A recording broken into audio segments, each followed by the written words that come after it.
Shalom Ouvera, shalom tout le monde, bien de bonnes choses puisse Akadosh Baruch Hu, ce jour vous bénir encore une fois de plus et puisse également son nom être béni pour la faveur qu'il nous a encore accordé à ce jour de pouvoir se lever, de pouvoir être debout.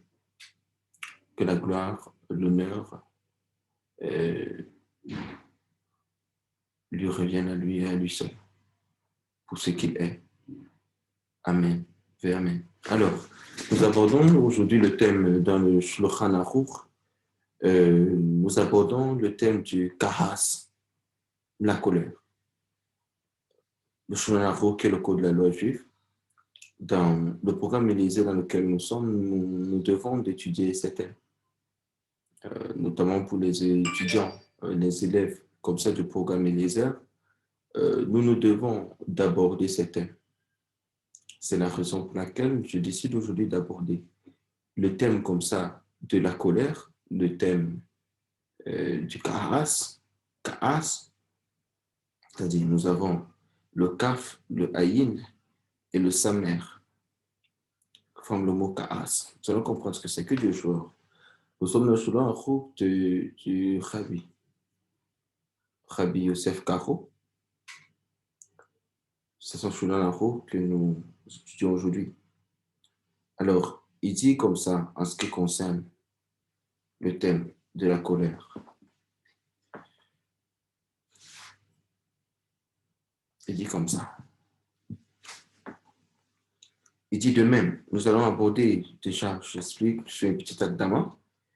Le but n'est pas ici de mettre quelqu'un mal, mais le but est ici de bâtir les sages de demain. Alors, nous allons aborder ici des aspects. Nous allons aborder un total comme ça de 12 aspects concernant le kahas et nous allons comprendre de quoi il est réellement question. Premier aspect. De même, la colère est très grave défaut. Il convient de s'en éloigner à l'extrême opposé et d'apprendre à ne pas s'emporter, même par un motif qui justifierait la colère. Rabbi Yosef Karo nous fait comprendre ici que la colère est un très très grand défaut et qu'il convient comme ça de s'en éloigner à l'extrême opposé en réalité et d'apprendre à ne pas s'emporter. C'est-à-dire, on doit, même si à n'importe quelle situation, excusez-moi,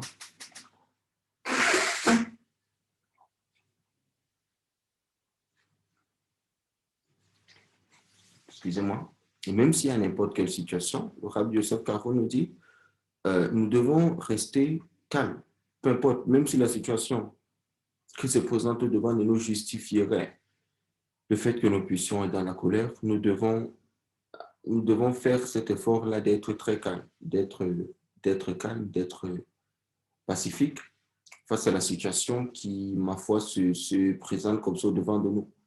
Donc, nous devons rester calmes, nous devons garder beaucoup de calme et même si c'est que nous recevons la pression de l'intérieur pour être un grand sadique, nous devons rester calmes. Nous devons rester calmes, nous devons manifester la paix intérieure et ne pas parler. Nous devons rester très calmes, rester très sages par rapport à la situation qui se passe et ne pas laisser la colère se lever un temps soit peu à l'intérieur de nous.